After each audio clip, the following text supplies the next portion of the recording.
नमस्कार दोस्तों। आज हम लोग बिहार सीजीएल का जो है सेट नंबर 3 का दूसरा पार्ट करेंगे, जिसमें कि हम 50 क्वेश्चन डिस्कस करते हैं। ठीक है। और इस सेशन को स्टार्ट करने से पहले आपसे रिक्वेस्ट है, इस चैनल को सब्सक्राइब कीजिए और इस वीडियो को आप लाइक करें। ठीक है। तो लेट्स स्टार्ट दिस सेशन। पहला क्वेश्चन है, पंचायती राज संस्थाओं को 29 कार्यों की सूची किस अनुच्छेद के तहत दी गई है? पंचायत राज संस्थाओं को 29 कार्यों की सूची किस अनुच्छेद के तहत दी गई है? तो पंचायत राज को किस अनुच्छेद के तहत दी गई है? तो ये दी गई है आपका डी 243 जी। ये क्वेश्चन हम पहले कर चुके थे। ठीक है, इसको हम लोग ज़्यादा टाइम नहीं देंगे, अगले क्वेश्चन से हम लोग आगे बढ़ेंगे। अगला क्वेश्चन है, निम्नलिखित में से कौन सा कथन गलत है? इसमें से कौन सा कथन गलत है? इसको आप ठीक से पढ़ेंगे ऑप्शन को, तो कहता है, ऐसे क्वेश्चन को हमेशा जो है ऑप्शन ध्यान से पढ़ना चाहिए। कहता है राज्यपाल राज्य की विधान परिषद को स्थगन कर सकता है। अगला ऑप्शन पढ़ेंगे, राज्यपाल जो है राज्य की विधानसभा को स्थगन कर सकता है। तीसरा है, राज्यपाल राज्य की विधान परिषद को भंग कर सकता है। चौथा है, राज्यपाल राज्य की विधानसभा को भंग कर सकता है। तो इसमें सबसे आपको अजीब लगेगा, क्योंकि विधान परिषद कभी भंग होता ही नहीं है।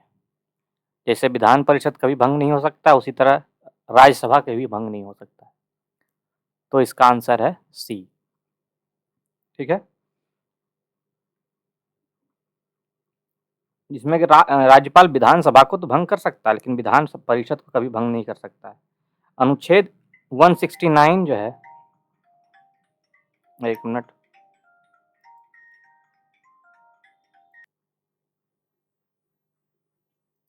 तो हम लोग कहाँ थे? तो राज्यपाल जो है विधानसभा को भंग कर सकता है। देखिए, जैसा कि अनुच्छेद 169 कहता है कि विधान परिषद का सृजन या उत्पादन कर सकता है। कौन कर सकता है? 169 के तहत जो है राज्य विधान परिषद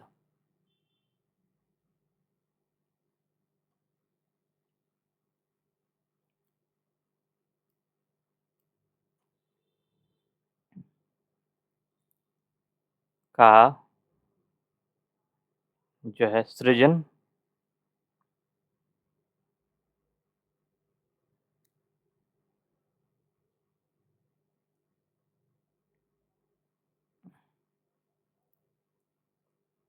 एक मिनट,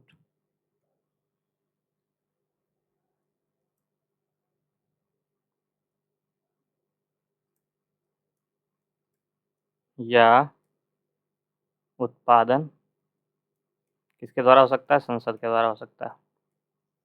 ठीक है, लेकिन ये भंग नहीं होता है, इसे खत्म किया सकता है। इसको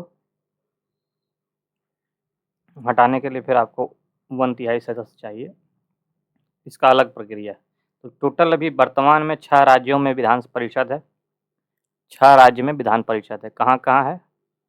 सारे राज्यों में नहीं है, ये ज़रूरत नहीं होता है सब सारे राज्यों को, लेकिन जहाँ जहाँ महसूस होता है कि राज्य विधान परिषद का ज़रूरत है, वहाँ बनाया जाता है। तब अभी 6 राज्यों में है, जैसे कि आंध्र प्रदेश, कर्नाटका, तेलंगाना, महाराष्ट्र, उत्तर प्रदेश एवं बिहार। ये 6 राज्यों में अभी विधान परिषद है। ठीक है, क्वेश्चन नंबर 52 कहता है, अरविंद बॉब कार्मेल एक व्यवसाय के लिए 84,000 का निवेश करता है। अरविंद ने बॉब से 6,000 अधिक निवेश किया। बॉब ने कार्मेल से 7,500 अधिक निवेश किया। अगर कुल जो है 42,000 लाभ प्राप्त हुआ, तो इसमें अरविंद का कितना हिस्सा है।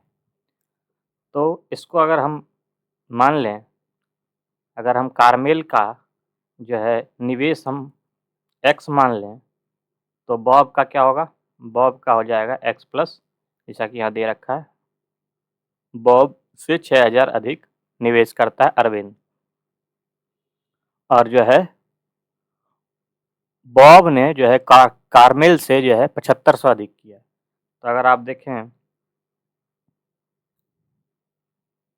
हाँ, अरविंद ने बॉब से 6000 अधिक किया, कार्मेल इतना हो गया, बॉब का हो गया x प्लस 7500, और फिर अरविंद हो गया आपका x प्लस 7500 प्लस 6000 बराबर हो जाएगा x प्लस 13500। ठीक है, तो अगर इसको हम टोटल मान लिया जाए ये 84,000, तो यहाँ से अगर हम x की वैल्यू निकालेंगे तो ये निकलेगा आपका 21,000। इसको आप सॉल्व कर लीजिएगा, x की वैल्यू 21,000 निकलेगा। ठीक है, और अगर हम इसे रेशियो में तोड़ेंगे, क्योंकि इसका रेशियो निकालना पड़ेगा ना, अगर 21,000 इसका निकला x की वैल्यू, तो कार्मेल का क्या होगा, कार्मेल, बॉब और अरविंद, इन सबको अगर आप सॉल्व कीजिएगा तो एक का हो जाएगा 21,000, दूसरा का 21,000 प्लस 600, प्लस तीसरा का 21,000 प्लस 13,500। इन सब का अगर आप रेशियो निकालिएगा तो आएगा आपको 14, 19 और 23। ठीक है,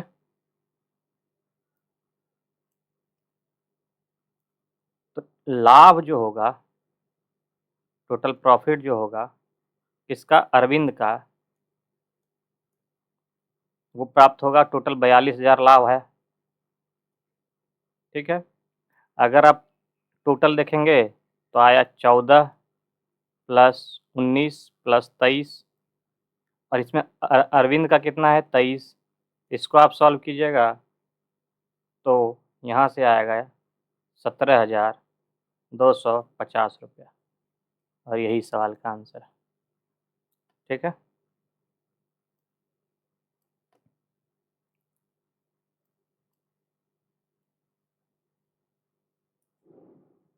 ठीक है। Question number 53।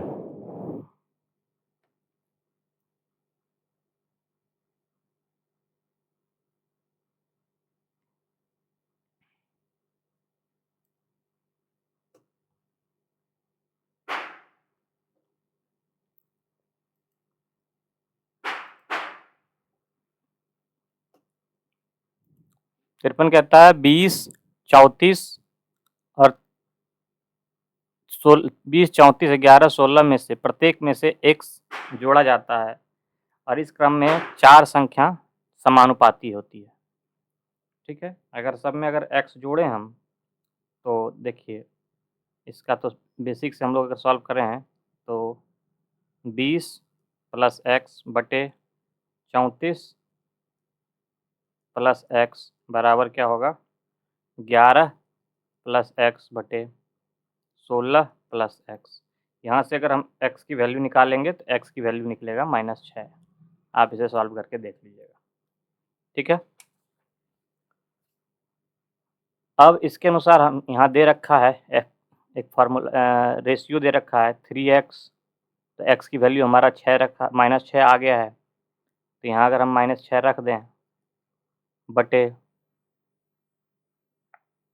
Ratio y ratio 2x, x की वैल्यू अगर -6 आया है तो 6 दूना 12, -12 -6 कितना हुआ, -18।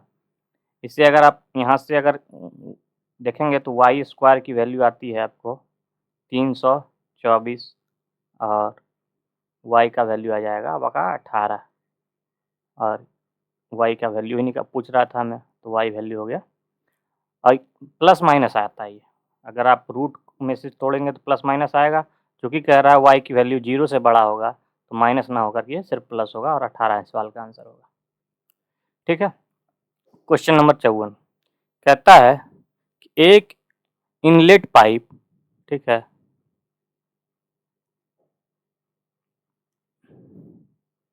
एक जो है इनलेट पाइप कहते हैं जो पानी को टैंक में भरता है, 140 घंटे में भर सकता है। इनलेट पाइप 140 घंटे में भरता है और आउटलेट जो पानी बाहर निकालता है जो कि 63 घंटे में खाली कर देता है।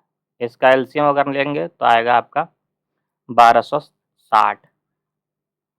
तरीका आपको आसानी बता देते हैं कि 140 और 63, 140 को हम पहले तोड़ेंगे तो इसमें देखेंगे कौन सा नंबर है जिससे ये दोनों कट रहा है, तो इसमें देखेंगे 7 से दोनों कट रहा है। ठीक है, 7 गुना 20 कर देंगे, यहाँ 63 है, इसमें जो है 7 गुना 9 है। इन दोनों में जो कॉमन है उसको एक बार गुना करेंगे और जो अलग अलग है उसको गुना कर देंगे, तो इसको गुना कीजिएगा तो 1260 आएगा। तो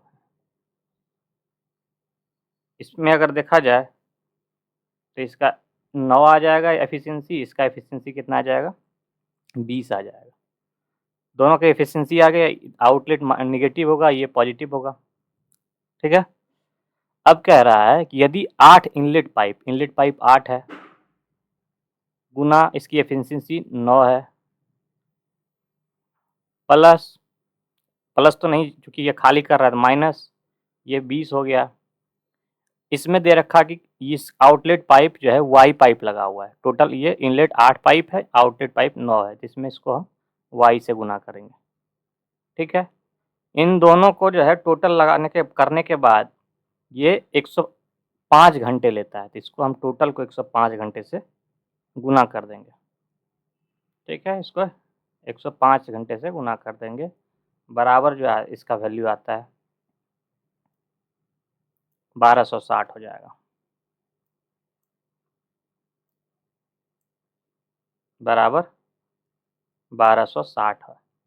इसको आप इससे कटाएंगे तो ये कट जाएगा आपका 12 बार में, क्योंकि 12 कम 12 और 12 पचे 60, ये 1260 12 बार में कट जाएगा। तो 72 माइनस 20 वाई बराबर 12। तो यहाँ से अगर वाई को सॉल्व करेंगे तो वाई की वैल्यू 3 आ जाएगी। ठीक है, और यही सवाल का आंसर है। ठीक है। क्वेश्चन नंबर 55, एक डीलर अपने माल को क्रय मूल्य पर बेचने का दावा करता है। 1 किलो के स्थान पर वो 950 ग्राम ही देता है, तो उसका लाभ प्रतिशत क्या है? तो कितना बचा रहा है वो, तो देखा जाए तो ये 50 ग्राम बचा रहा है, 50 ग्राम का फायदा हो रहा है। कितना पे, क्योंकि वो 950 ग्राम ही दे रहा है, तो 950 ग्राम उसका फायदा पे दे रहा है। ठीक है, तो इसका अगर आप देखेंगे तो इसका निकलेगा आपका रेशियो, गुना 100 कर दीजिए तो इसका परसेंटेज निकलेगा 5.2526। ठीक है। क्वेश्चन नंबर 56, एक स्कूल में लड़कों की संख्या लड़कियों की संख्या का अनुपात जो है बॉयज एंड गर्ल्स का रेशियो क्या है, आप देखेंगे तो 11:15 दे रखा है। यदि स्कूल में लड़कों की तुलना में लड़कियां जो है 200 अधिक, इस रेशियो के अनुसार देखेंगे तो कितना अधिक है, तो यहाँ से देखेंगे तो 4 अधिक, 4 की वैल्यू दे रखा है ये 200, तो 1 की वैल्यू क्या आ जाएगी, 50 आ जाएगी। अब कह रहा है कि उस में लड़कों की संख्या क्या है, तो लड़का ये है, लड़का को 50 से गुना कर दीजिए तो ये सवाल 550 आंसर हो जाएगा। क्वेश्चन नंबर 57 कहता है कौन सा परास, जो कि नैनोमीटर में नापेगा, प्रकाश संश्लेषण दृष्टि से सक्रिय विकिरण है, जो है इसमें सक्रिय विकिरण कौन सा है, तो किसकी दृष्टि से, प्रकाश संश्लेषण की दृष्टि से। ठीक है, उसका नंबर कितना होता है, तो इसको देखेंगे तो इसका आंसर होता है 400 से 700। 400 से 700 नैनोमीटर तक होता है। ठीक है। क्वेश्चन नंबर 58 कहता है वायुवीय जीवों में श्वसन का अंतिम इलेक्ट्रॉन ग्राफी कौन सी है? वायु जीवों की बात कर रहा है, तो जो कि हवा लेता है, हवा जो लेने वाला ऑक्सीजन ज़्यादातर लेता है, तो वो एक ऑक्सीजन जो है लास्ट रहता है। ठीक है। वायुवीय जीवों में श्वसन का अंतिम इलेक्ट्रॉनिक ग्राफी ऑक्सीजन में होता है। इलेक्ट्रॉन माइटोकॉन्ड्रिया की आंतरिक कला पर स्थित इलेक्ट्रॉन है, परिवहन तंत्र द्वारा अंदर गति करते हैं तथा बहुत ऊर्जा मुक्त करते हैं, जो एटीपी संश्लेषित करते हैं। इस क्रिया को ऑक्सीकीय फॉस्फोरिलेशन कहते हैं। ठीक है। 59 सूर्य द्वारा गर्म होने पर भी पहाड़ों पर बर्फ कभी भी एक साथ नहीं पिघलता है। इसका कारण क्या है? ठीक है। इसका कारण है इसकी विशिष्ट ऊष्मा जो है धारिता कम होती है। क्यों होती है? तो इसकी विशिष्ट ऊष्मा धारिता कम होती है, इस वजह से वो बर्फ नहीं पिघलता है। ठीक है। क्वेश्चन नंबर 60 कहता है घटना जो ध्वनि तरंगों में नहीं होती है, कौन सी घटना जो है ध्वनि तरंगों में नहीं होती है? तो इसमें जो है ध्रुवन की क्रिया नहीं होती है ध्वनि तरंगों में। ठीक है। ध्रुवन यानी पोलराइजेशन। ठीक है। तो पोलराइजेशन क्या होता है? पोलराइजेशन जिसमें प्रकाश की तरंगें केवल एक निश्चित दिशा में दोलन करती है। ठीक है, उसे ध्रुवन कहते हैं। क्वेश्चन नंबर 61 इलेक्ट्रॉनिक विन्यास के बारे में पूछ रहा है। कौन सा विन्यास जो है तरलस्थ अवस्था में परमाणु के इलेक्ट्रॉनिक विन्यास को नहीं दर्शाता। तो इसमें अगर आप देखेंगे आपका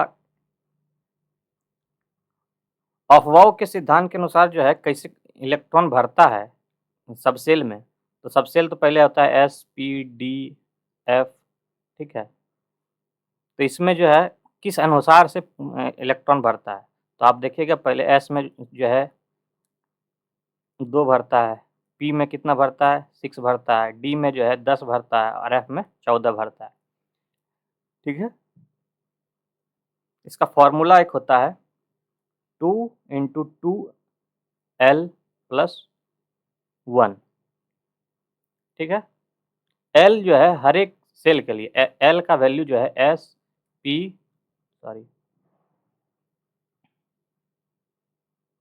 P, D, F। L का वैल्यू S के लिए 0 होता है, 1, 2, 3 होता है। इसमें अगर आप ठीक से इस फार्मूला पर सबको रखेंगे 2 × 2 × 1 S के लिए जो है ये S के लिए 0 + 1 करेंगे तो ये हो जाएगा आपका 2। P के लिए आप रखेंगे 2 × 2 × 1 + 1, 2 + 1 3 × 2 बराबर 6 हो जाएगा। इसी तरह D के लिए 10 होगा और F के लिए 14 होगा। ठीक है। अब एक जो है अफवाह का सिद्धांत है, उसके अनुसार बताया गया है कि इलेक्ट्रॉन कैसे भरेगा। अफवाह कहते हैं कि किसी भी इलेक्ट्रॉनिक उपकक्ष में जो है इलेक्ट्रॉन कैसे भरेगा, सबसेल में इलेक्ट्रॉन कैसे भरेगा। तो इनके अनुसार कहते हैं कि ये पहले इलेक्ट्रॉन 1s में भरेगा, फिर ये 2s में भरेगा, फिर ये 2p में भरेगा, फिर ये 3s में भरेगा, इसके बाद 3p में भरेगा, 3p के बाद जो है 4s में भरेगा। ठीक है।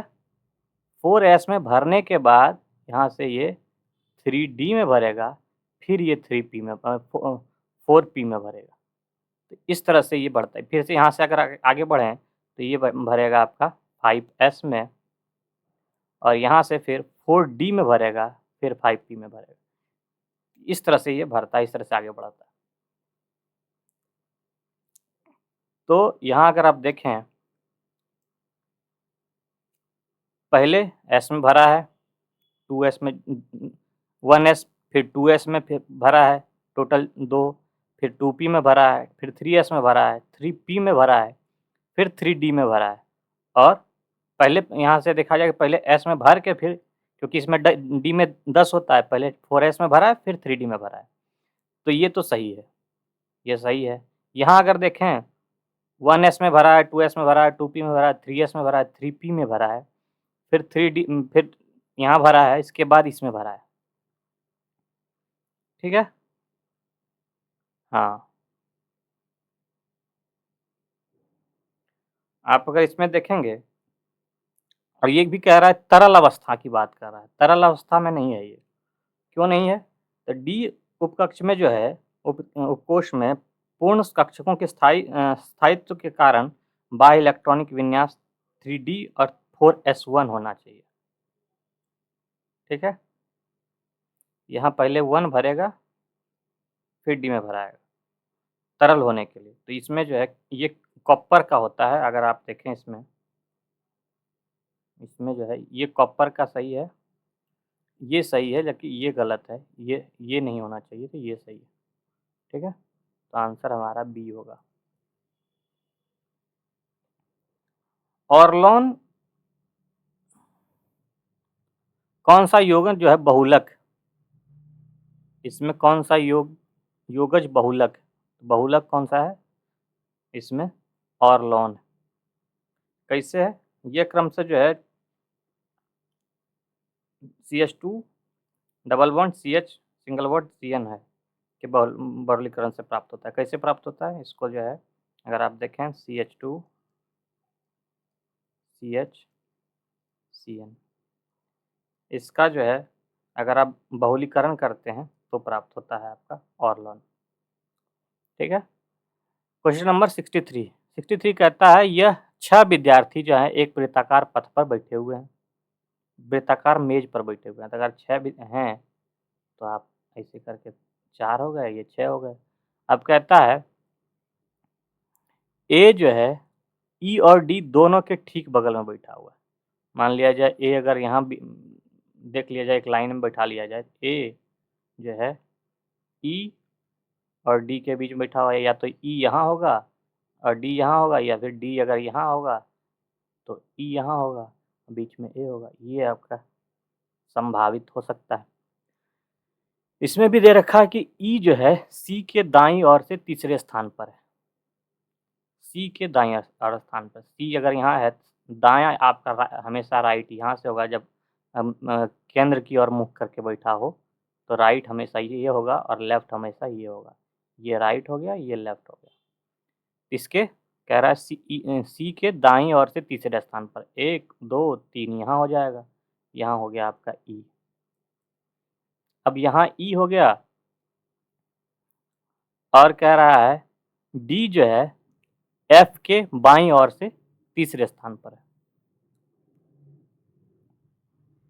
ठीक है, यहाँ इसका एक संबंध यहाँ से देख लेंगे, ई और एफ जो है, ई जो है एफ के ठीक बगल में बैठा हुआ है, या तो एफ यहाँ होगा या तो एफ यहाँ होगा, ये संभावित हो सकता है। इसके अलावा क्या रखा है, बी जो है ई के बाईं ओर से दूसरे स्थान पर है, बी जो है ई के बाईं ओर से दूसरे स्थान पर है, तो बाएं और इस साइड होगा, बाईं ओर से दूसरे स्थान पर, यानी कि यहाँ है 1 2, यहाँ बी हो गया। अब कह रहा है ए और सी जो है दोनों ठीक बगल में। अच्छा, अब हमें यहाँ देखना है ई जो है, अब तो इस साइड तो हमारा फुल हो गया, और एफ जो है कह रखा है कि जो है ई जो है ई और डी के बीच में जो है 1 है, तो यहाँ अगर हम डी रखें तो इसे हमें ए लिखना पड़ेगा। ए हमारा ये फिक्स हो गया, एफ ये हमारा सही है। इसको हम फिर से मिटा के अगर ठीक से बनाएं, इसमें अगर कलर अलग करके बनाते हैं कहीं और, इसके बगल में बना दिया जाए।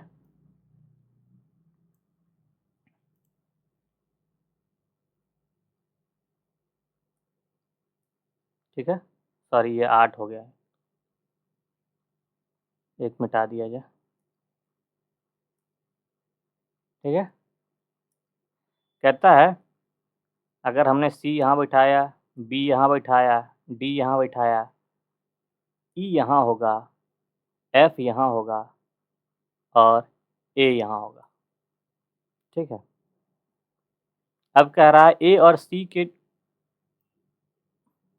सी दोनों के ठीक बगल में कौन बैठा हुआ है? तो यहाँ बीच में अगर आप देखें ए और सी के, तो डी बैठा हुआ है और यही सवाल का आंसर है। ठीक है।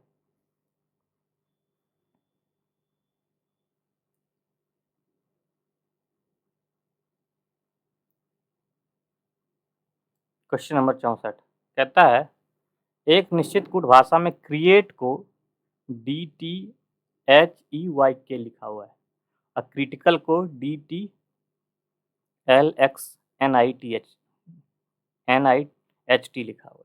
तो आप इसको अगर देखें CREATE, इसको चेंज किया गया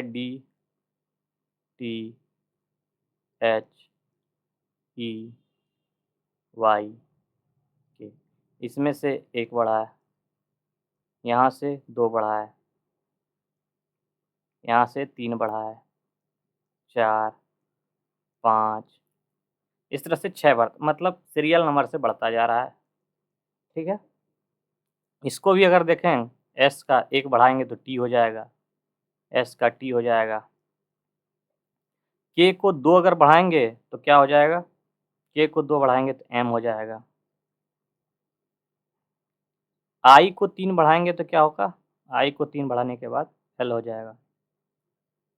तो यहाँ अगर देखें टी एम एल एक ही जगह है और यही सवाल का आंसर। कहता है एक सीरीज दे रखा है और मिसिंग प्लेस पर इसको इस सीरीज को लिखना है, क्या होगा? तो टी पी यहाँ से अगर देखेंगे यहाँ से इस साइड बढ़ता जा रहा है, डी से कितना बढ़ा है? एच। ठीक है, डी से कितना बढ़ा है? एच। तो आप अगर देखें तो 4 बढ़ रहा है, 4 बढ़ा है। तो यहाँ से अगर 4 बढ़ाएंगे तो क्या होगा? एल हो जाएगा। तो एल सब में है।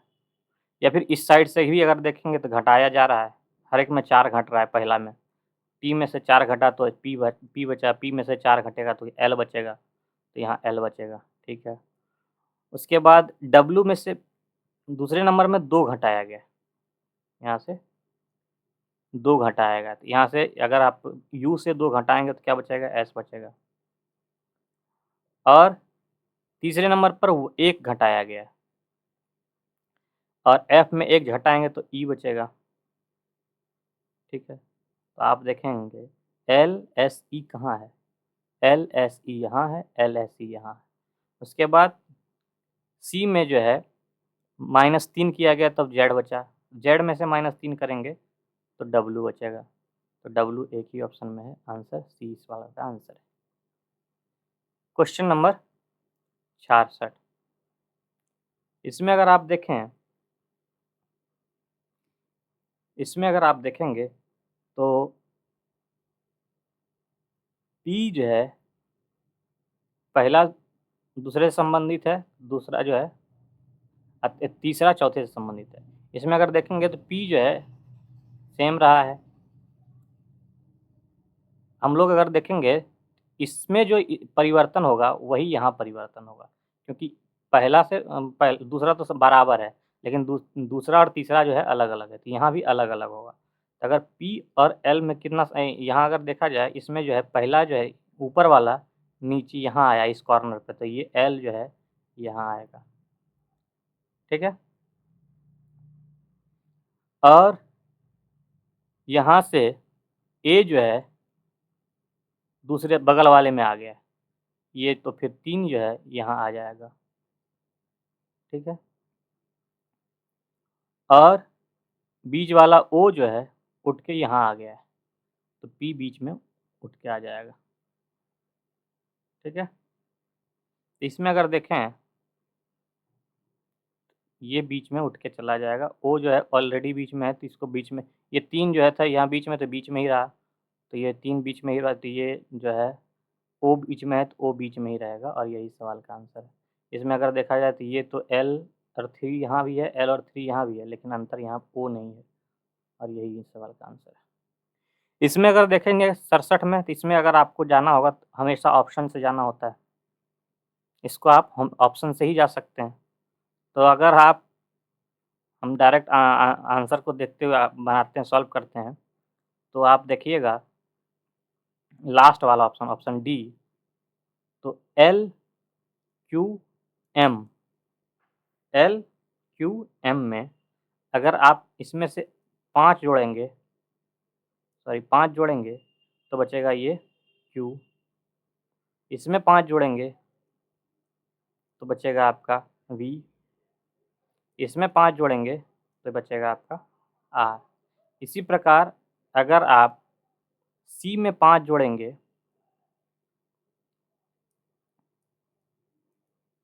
तो आता है आपका एच, और एच में से 5 जोड़ेंगे तो आएगा आपका एम, और डी में से 5 जोड़ेंगे तो आ जाएगा आपका आई, और आंसर डी है। ठीक है। Question number 68। आप इसमें अगर इस सीरीज को देखेंगे तो पहला जो है, अगर आप इसको हम लिख लें 33, 80, 108, यहाँ खाली है 183,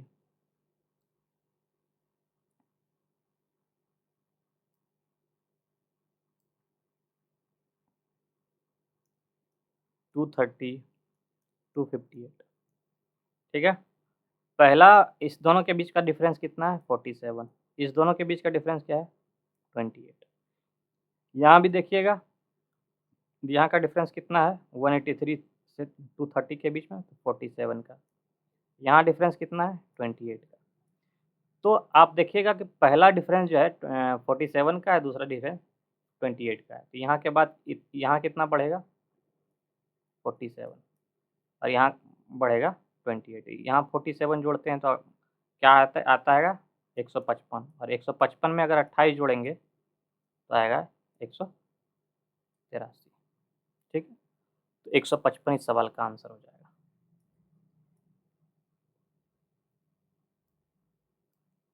इसमें अगर देखेंगे प्रतिबिंब बनाने की बात आ रही है, तो ये जो है उल्टा हो जाएगा, ये यहीं आ जाएगा। W का कोई चेंज नहीं होता है, N का चेंज हो जाएगा। N जो है ये सब देखिएगा तो ये दोनों सही है, जबकि ये उल्टा कर दिया है, ऊपर से नीचे का बदल दिया है, तो ये नहीं हो सकता। ये तीनों में से कोई एक हो जाएगा। A सब में उल्टा है, ये तो नहीं होगा। बचा 3, ये भी सही है, A भी सही है। उसके बाद D जो है B में परिवर्तित हो जाएगा, तो B सब में सब सही है। G भी सबका सही है। हाँ, G में एक जगह गलत है, ये गलत हो जाएगा क्योंकि ये उल्टा कर दिया गया। ये वाटर डायग्राम वाला है, ये दोनों गलत हो गया। अब यहाँ R देखें तो R दोनों का सबका सही है। 4 देखें तो 4 भी दोनों का सही है, लेकिन 2 देखें तो ये 2 जो है उल्टा कर दिया है, और इसलिए ये गलत हो जाएगा। आंसर ए हमारा हो जाएगा। ठीक है। 70 कहता है एक MNOP एक ही इमारत में 6 अलग अलग तल है। तो अगर आप देखें नीचे 1 रखें, 2, 3, 4, 5, 6, इसको अगर आप ऐसे करके बना दें,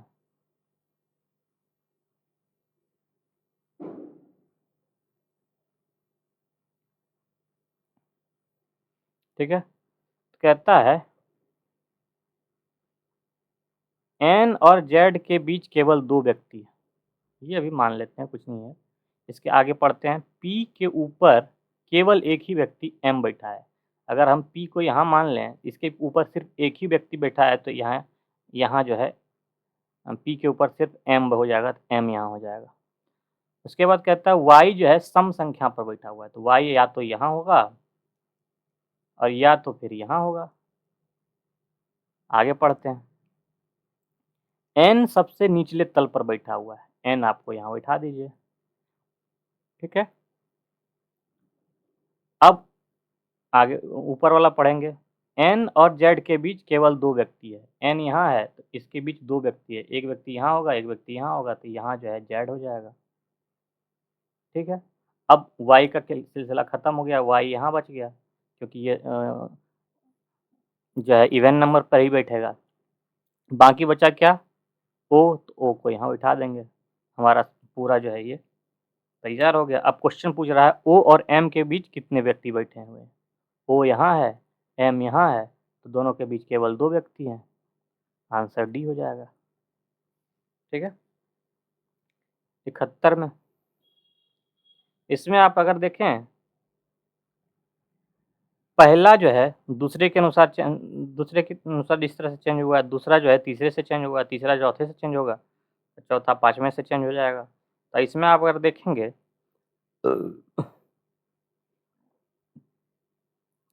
3 जो है यहाँ से उठ के यहाँ आ गया है। ठीक है। और जो यहाँ था वो नीचे आ जाता है, तो ए जो है बीच में आ जाएगा क्योंकि ये बीच में उठ के यहाँ आ जाएगा। ठीक है। उसके बाद ये 6 यहाँ है। ठीक है। ये 6 यहाँ से उठ के यहाँ गया, तो यहाँ से उठ के ए यहाँ आ जाएगा। 1 मिनट, इसको अगर आप ठीक से ध्यान से सॉल्व करें, जिस प्रकार ए जो है ए परिवर्तन के बाद 2 बन जाता है, उसी प्रकार जो है बी आएगा। ठीक है। बी वाला उठ के चल जाएगा यहाँ, ये वाला टोटल उठ के आ जाएगा आपका एक जो है 2 के अनुसार जो है जिस तरह आप अगर इसको ठीक से देखेंगे, जिस प्रकार ए जो है परिवर्तन 2 बना, उसी प्रकार 2 जो है 3 बना, 3 की आकृति परिवर्तित होकर 4 बना, और 2 जो है 3 की तरफ प्राप्त हुआ। 2 जो है आप अगर यहाँ से देखेंगे 3 की तरफ प्राप्त होगा, और ये जो है टोटल हमारा 2 की तरह बनेगा फिगर, जो यहाँ बनेगा वो 2 की तरह बनेगा, और इसका आंसर हमारा बी होगा।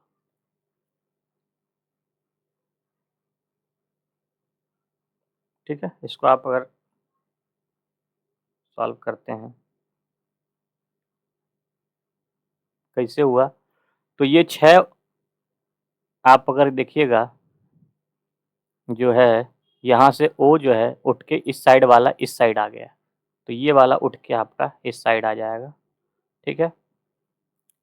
हर्ट जो मान लिया जाए यहाँ है वो ऊपर गया है, तो यहाँ वाला जो है ऊपर जाएगा, ये वाला उठ के यहाँ आ जाएगा। माथा खराब है इसमें, उसका आंसर भी होगा। इसको आप देखिए, इसमें अगर आप देखेंगे ये फिगर यहाँ बनेगा, ये वाला ओ इस साइड से पलट के यहाँ बनेगा इस तरह से, और ये तो आपका बीच में ऐसे रहेगा ही, ये ऊपर वाला पलट के नीचे आएगा। ठीक है। ऐसे बन के ये अगर यहाँ ऐसे है ये, और ये वाला ऐसे बनेगा।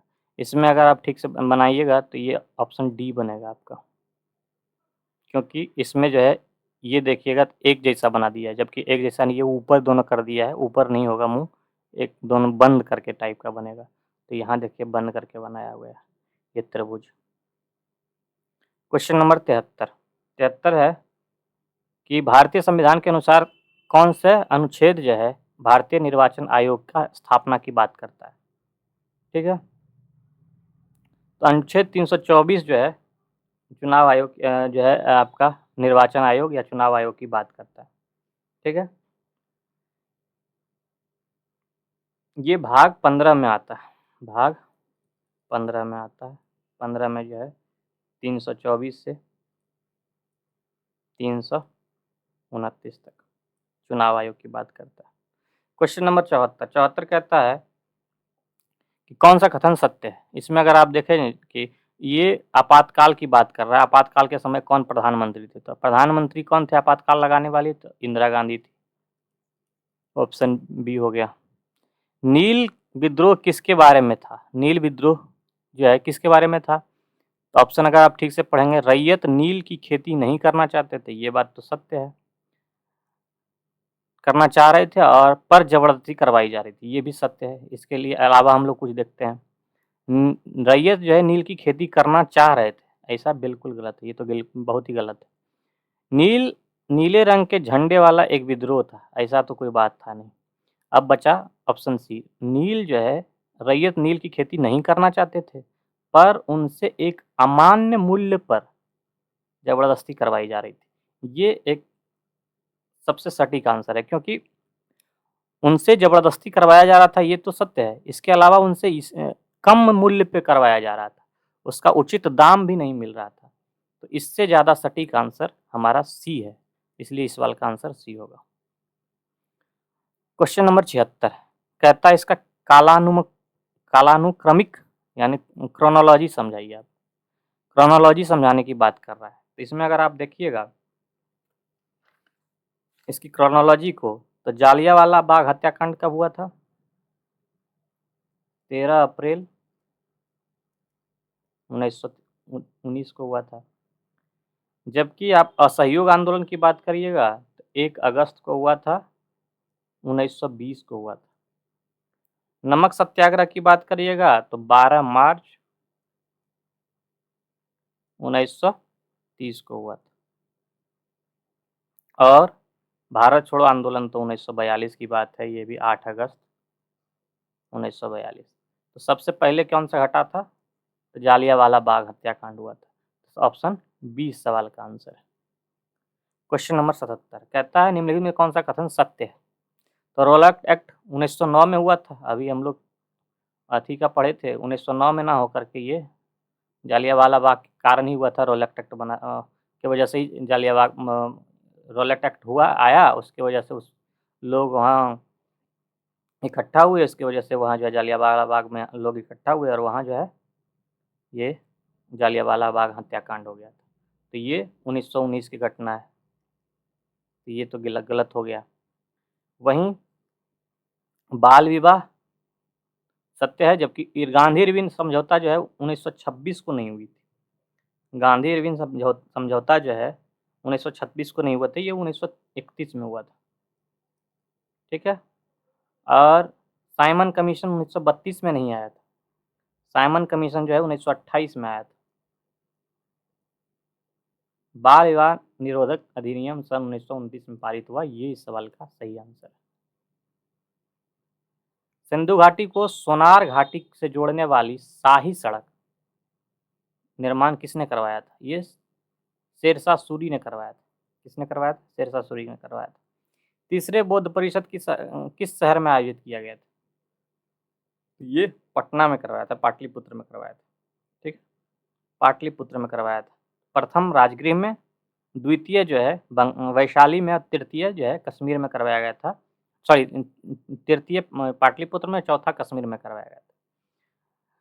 और तीसरे के इसके अध्यक्ष कौन थे? जो है तीसरा वाला अध्यक्ष थे मोगलीपुर तिस्त थे, मोगलीपुत्र तिस्त। क्वेश्चन नंबर 80 कहता है निम्नलिखित में से किस ब्रिटिश नीति ने लोगों को जालियांवाला बाग अमृतसर में एकत्र होने के लिए विवश किया था? तो रोलैक्ट एक्ट अभी तो हम लोग बात किए थे, इसी की वजह से लोग एकत्र हुए थे। ठीक है। प्रार्थना समाज, यंग इंडिया, लोकहितवादी, सत्यशोधक समाज, रहनुमाई माजदायन सभा के लिए निम्नलिखित में से कौन सा संयोजन पहचानिए? इसका सही संयोजन को पहचानना है।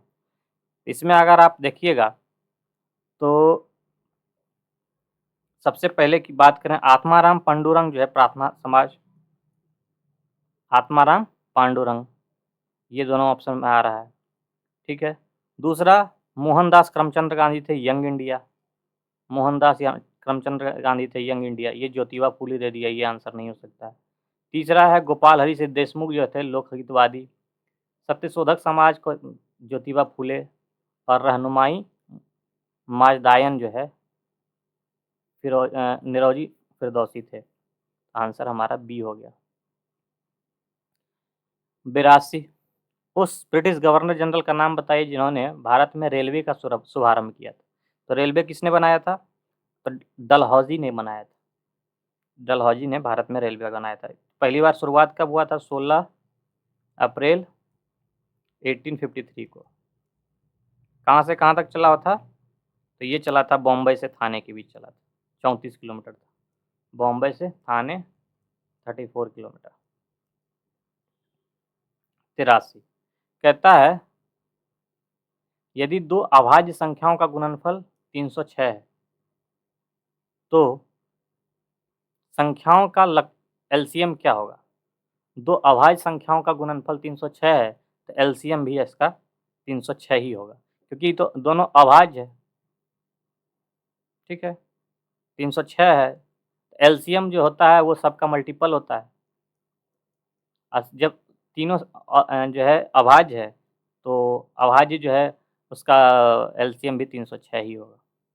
अगर आप देखेंगे 306 को तोड़ने की कोशिश करें तो 2 गुना 3 गुना 3 गुना 17, तो इसमें कौन कौन सा आया? एक तो 17 हो जाएगा, अभाज्य संख्या 17 हो गया, और दूसरा क्या हो जाएगा? 3 3 9 दूना 18 हो जाएगा। 18 और 17 हो जाएगा। 18 और 17 का एलसीएम क्या होता है? सॉरी, हाँ 3 गुना 3 गुना, हाँ ठीक है, 306 हो जाएगा।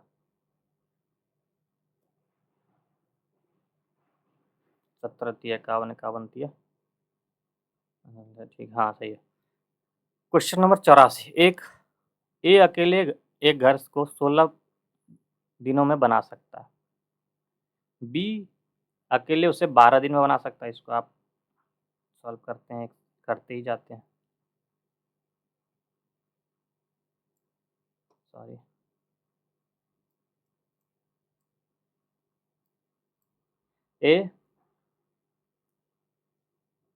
ए जो है कितने दिन में करता है? 16 में। बी करता है आपका 12 में। ए बी एकांतर दिनों यानी कि अल्टरनेटिव डी पर काम करता है। इसका एलसीएम कितना होगा? 16 और 12 का 48 हो जाएगा। तिया 12 चौका 48। अब कहता है ए और बी एकांतर कार्य करता है यदि ए पहले शुरुआत करता है। पहले ए आया पहला दिन, दूसरा दिन कौन आएगा? बी आएगा। या बी 4 काम करेगा,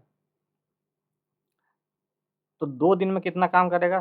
4 3 7, 2 दिन में काम 7 होगा। अब देखेंगे इसका हम मल्टीपल लेंगे। अगर इनको अगर 6 इस तरह 6 बार इस तरह से काम करें तो अच्छा 42 काम कंप्लीट हो जाएगा। बचेगा कितना? 6 काम, 6 काम बच जाएगा। तो ये कितना दिन काम हो गया? 6 दिन, 6 बार आए तो यानी 6 बार ए आया, 6 बार बी आया, तो 12 दिन तो टोटल काम हो चुका है। 12 दिन काम करने के बाद भी 6 काम बच रहा है, तो 13वां दिन जो है आएगा कौन? ए आएगा और वो 3 काम करके जाएगा, तो बचा कितना? 3 काम। 14वां दिन आएगा आपका और वो 2 काम करेगा, जबकि उसकी एफिशिएंसी कितनी बची है? सॉरी, 3 काम है बचा हुआ, तो इसकी एफिशिएंसी 4 है और 3 काम बचा हुआ है। 4 नीचे हो जाएगा, 1 मिनट, यहाँ 4 हो जाएगा। तो 14 सही 3/4 जो है इसका सही आंसर होगा। सॉरी, हाँ 13 दिन हो गया। 13 के बाद बचेगा ये, 13 के बाद 13 सही 3/4 आंसर होगा इसका। 14 नहीं हो पाएगा, 14 पूरा हुआ नहीं ना, 14 पूरा नहीं हुआ, इसलिए 13 सही 3/4 होगा आंसर। इसको मिटा लें थोड़ा।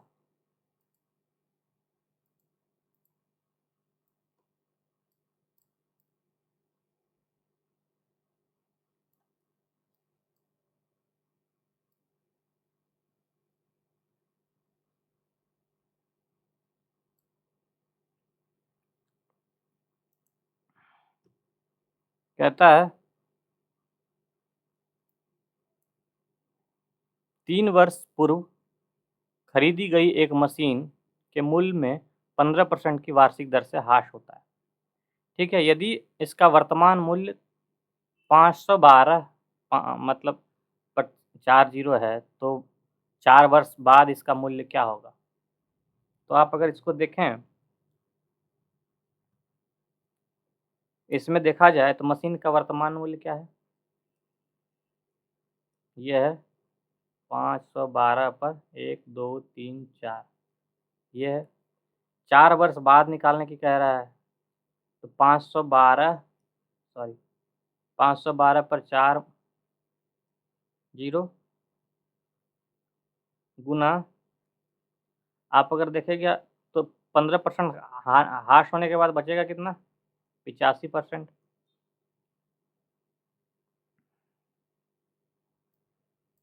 और टोटल वर्ष कितना लग रहा है? इस पे पावर 4 हो जाएगा। इसको सॉल्व कीजिएगा, 512 पर 4 जीरो गुना 85, मतलब 17 कट जाएगा, 17 गुना 17 गुना 17 गुना 17 बटे 20 गुना 20 गुना 20 गुना 20। इसमें 4 जीरो अगर हटा दें यहाँ से तो बचा 4 दूना 4, 4 9 8 9 9 16, 16 का ये 8 का क्यूब है। इसको कटाएंगे, सब मिलके कट पीट क्या जो आएगा 26 72 672, 26 72 672 बी आंसर इसका होगा।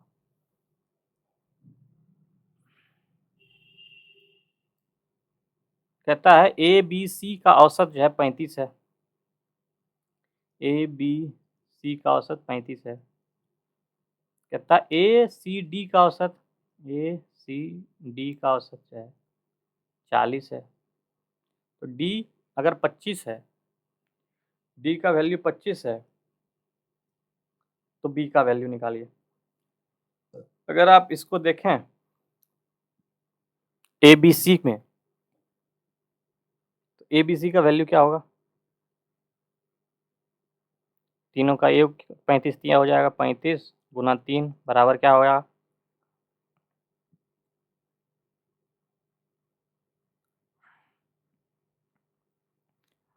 35 दिए 5 दिए 15, 5 माँ की 1, 3 3 1 10, 105 हो गया।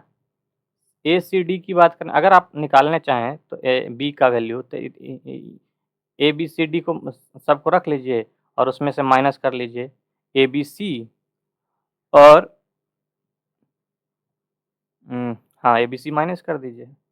ए बी के तो डी को अगर माइनस करेंगे इसमें से 105 हो गया।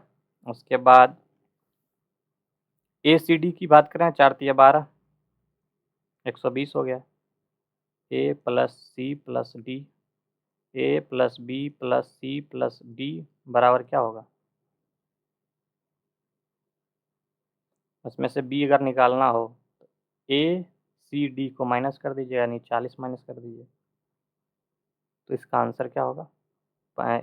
105 माइनस 120 बराबर क्या होगा?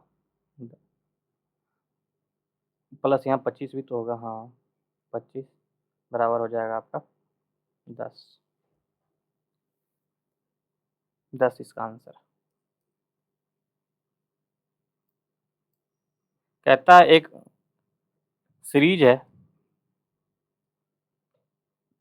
इसको सॉल्व करना है। 1 मिनट।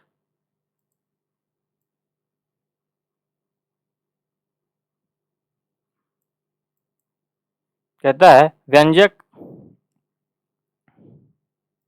व्यंजक 1 प्लस 1/3 1 प्लस 1/4 1 प्लस 1/5 को इस तरह से अगर करते हैं, लास्ट नंबर जो है 1 प्लस 1/n-1 है, इसका मान क्या होगा? इसको ये जो है फॉर्मूला है, आप अगर ठीक से ध्यान से देखिएगा, इसमें अगर आप इसको सॉल्व करते हैं तो होता है 4/3।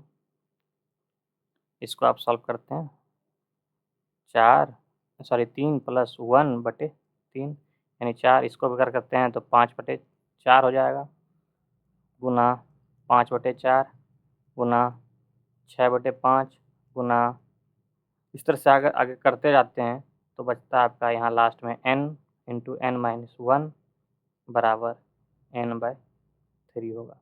इसको अगर आप सॉल्व करते हैं, क्योंकि 4 से 4 कट जाएगा, 5 से 5 कट जाएगा, यहाँ जितना भी नंबर रहेगा कट जाएगा, ये भी कट जाएगा, ऊपर सिर्फ n बचेगा, लास्ट में नीचे वाला 3 बचेगा, और यही सवाल का आंसर हो जाएगा n/3। कहता है एक ग्रंथि है जो आहार नाल से संबंधित नहीं रहे, तो ये कौन सा है, ये कौन सी ग्रंथि है, तो ये है आपका एड्रीनल। एड्रीनल को जो है अधिवृक्क जो है वो आहार नाल से संबंधित नहीं है। ये जो है पाचन तंत्र का भाग नहीं है, ठीक है, ये पाचन तंत्र का भाग नहीं है। क्वेश्चन नंबर 89 कहता है निम्नलिखित का मिलान कीजिए। यह जंतु है, उसका श्वसन अंग है।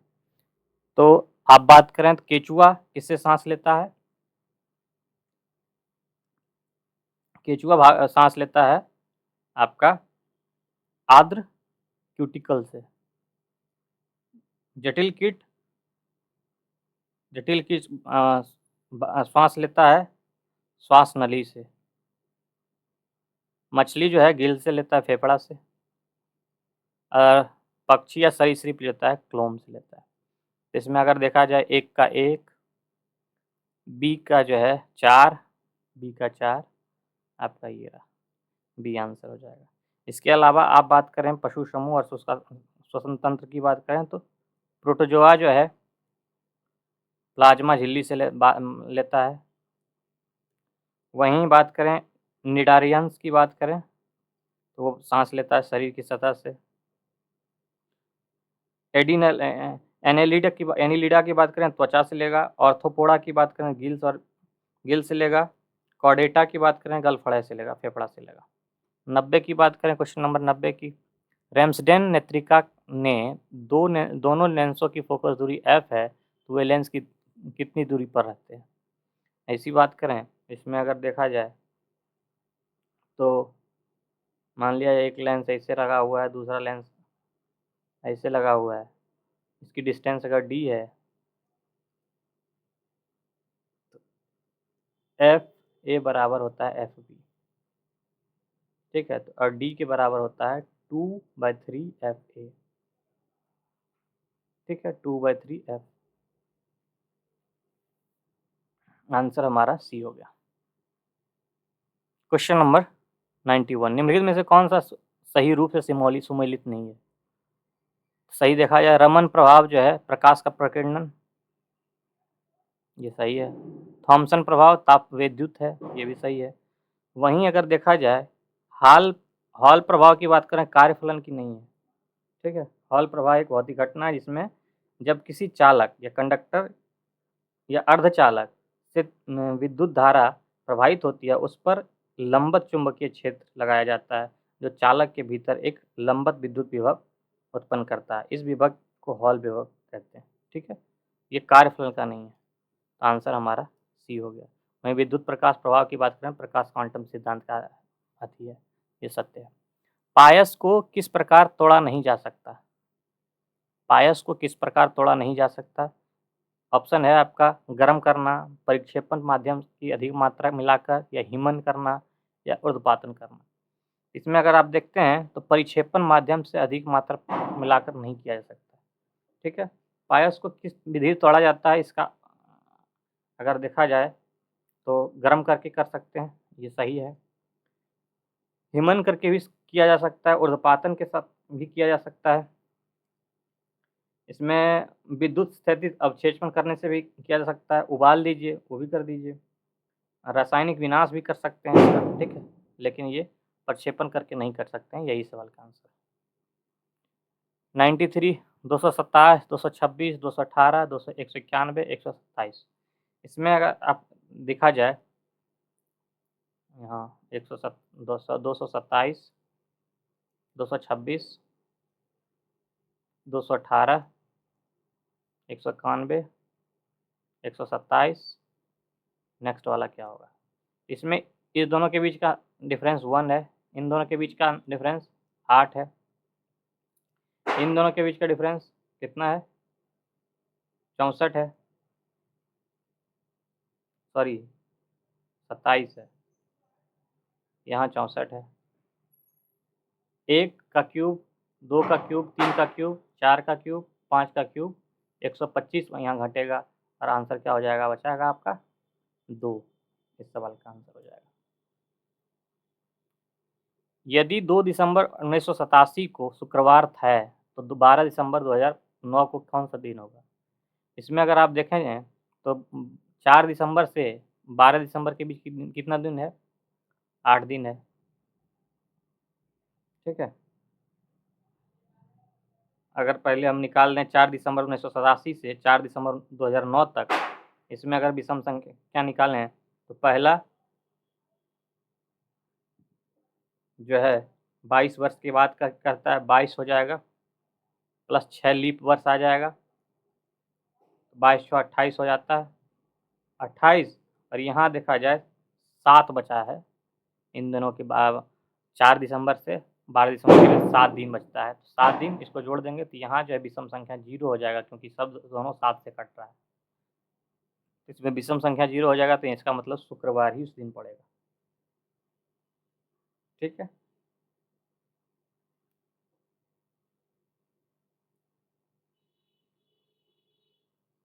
इसके अलावा 12 दिसंबर के भी ये 8 दिन पड़ता है, सॉरी 8 दिन पड़ेगा, एक बच जाएगा, एक शुक्रवार है यहाँ तो शनिवार हो जाएगा।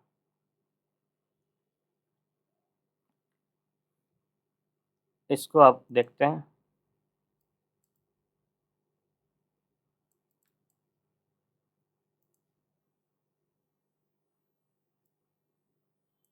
रंजन, परी, यश, चारू, रीतु, गुंजन एक वृत्ताकार मेज पर के चारों ओर केंद्र की ओर मुख, चारों केंद्र के ओर मुख करके बैठे हुए हैं। ठीक है, केंद्र की ओर मुख करके बैठे हुए हैं। कितने हैं टोटल? 1 2 3 4 5 6, 6 लोग हैं, 6 लोग हो गए। कहता है रंजन परी के बाईं ओर से तीसरे स्थान पर बैठा हुआ है। ये राइट, ये लेफ्ट। कहता है रंजन जो है परी के बाईं ओर से तीसरे स्थान पर, परी को अगर हम यहाँ बैठा दें, परी के बाईं ओर इस साइड होगा तो रंजन जो है तीसरे स्थान पर बैठा हुआ है। 1 2 3 यहाँ हो जाएगा रंजन। यश जो है रंजन के बाईं ओर से दूसरे स्थान पर बैठा हुआ है। रंजन का बाईं ओर इस आगे इस साइड होगा तो रंजन के बाईं ओर से दूसरे स्थान पर 1 2 पर कौन बैठा हुआ है? यश बैठा हुआ है। चारू जो है रंजन के दाईं ओर से, रंजन के दाईं ओर इस साइड होगा, दूसरे स्थान पर बैठा हुआ, तो चारू यहाँ बैठ जाएगा। ठीक है, हाँ। रीतु चारू के निकटतम पड़ोसी है, इस साइड तो अब नहीं हो सकती, नीतू यहाँ हो जाएगी, रीतु यहाँ हो जाएगी। ठीक है, परी के दाईं ओर से अब एक ही बचा हुआ है, रंजन हो गया, परी हो गई, यश हो गया, चारू हो गई, ऋतु यहाँ गुंजन हो जाएगा। अब कह रहा है कि परी के दाईं ओर, परी का दाईं ओर कौन सा होगा? परी का दाईं ओर ये होगा। दूसरे स्थान पर कौन बैठा हुआ है? तो गुंजन बैठा हुआ, आंसर ए। ठीक है, एक मिनट, 95 96 कहता है BPR FRV GTZ NVD, तो अगला क्या होगा? इसमें अगर आप ठीक से देखेंगे तो पहला 4 बढ़ा, यहाँ 4 बढ़ रहा है, यहाँ भी 4 बढ़ रहा है, यहाँ भी 4 बढ़ रहा है, पहला लेटर 4 यहाँ बढ़ाएंगे, N और 4 जोड़ने के बाद क्या बचेगा? R आएगा। R में कौन सा बचा है? एक ही ऑप्शन है, वही इस सवाल का आंसर है। अगर ठीक से सॉल्व करेंगे तो यहाँ 2 बढ़ रहा है दूसरे नंबर में, और तीसरे नंबर में भी 4 बढ़ रहा है, इसको ठीक से करिएगा तो RXV आ जाएगा। डंकी म्यूले है, जिराफ क्या है? इसको अगर आप ठीक से पढ़ें तो जिस प्रकार डंकी के बच्चे को म्यूले कहते हैं, म्यूल कहते हैं, डंकी के बच्चे को म्यूल कहते हैं, तो जिराफ के बच्चे को क्या कहेंगे? तो जिराफ के बच्चे को कहेंगे आपको काफ। ठीक है, 98। एक लड़की 14 किलोमीटर जो है दक्षिण की ओर चलती है। मान लिया लड़की यहाँ से चली 14 किलोमीटर, आपको पता होगा ये साउथ होता है, नॉर्थ होता है, ईस्ट होता है और वेस्ट होता है। इसको अगर साउथ दक्षिण किलोमीटर कितना चली है, तो 14 किलोमीटर चली है। अब कह रहा है कि फिर वो दाएं मुड़ती है। इससे दाएं मुड़ेगी तो इस दिशा में मुड़ेगी। अंत में दाएं मुड़ती है, फिर से दाएं मुड़ जाएगी, फिर से इस दिशा में मुड़ जाएगी। और कहता है फिर से दाएं मुड़ जाती है, तो इस बार वो इस दिशा में मुड़ जाएगी। अब वो किस दिशा की ओर उन्मुख है? इसका दिशा कौन सा होगा? ईस्ट हो जाएगा। इसका दिशा क्या होगा? एक बार मुड़ी, दक्षिण की तरफ चली, फिर दाएं मुड़ी, इस दिशा में हुई, दाएं, फिर से वो दाएं मुड़ी, फिर से दाएं मुड़ी, और फिर वो बाएं मुड़ गई। बाएं मुड़ के बाद फिर वो उस उत्तर की दिशा में हो गई। तो उत्तर इस सवाल का आंसर हो जाएगा। 99। डी जो है बाएं ओर से 19वें स्थान पर है। अगर यहाँ से 19वें स्थान पर डी है, और यदि डी 3 स्थान दाएं स्थानांतरित हो जाए, किया जाता है, 3 स्थान स्थानांतरित कर दिया जाए, तो डी दाएं ओर से पंक्ति में कितने व्यक्ति दाएं और तो डी जो है दाएं छोर पर आ जाएगा।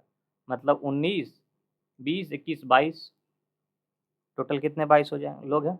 22। लास्ट क्वेश्चन इस सीरीज का, ए, जेड, एक्स, एल में इस समूह से कौन सा समूह संबंधित नहीं है? इसमें अगर आप देखें तो ए जो है वॉवेल है, बाकी सब कॉन्सोनेंट है। यही इस सवाल का आंसर है। तो आज का सेशन यहीं समाप्त हुआ। ठीक है, अगला सेशन हम लोग जल्दी लाएंगे। तब तक के लिए धन्यवाद।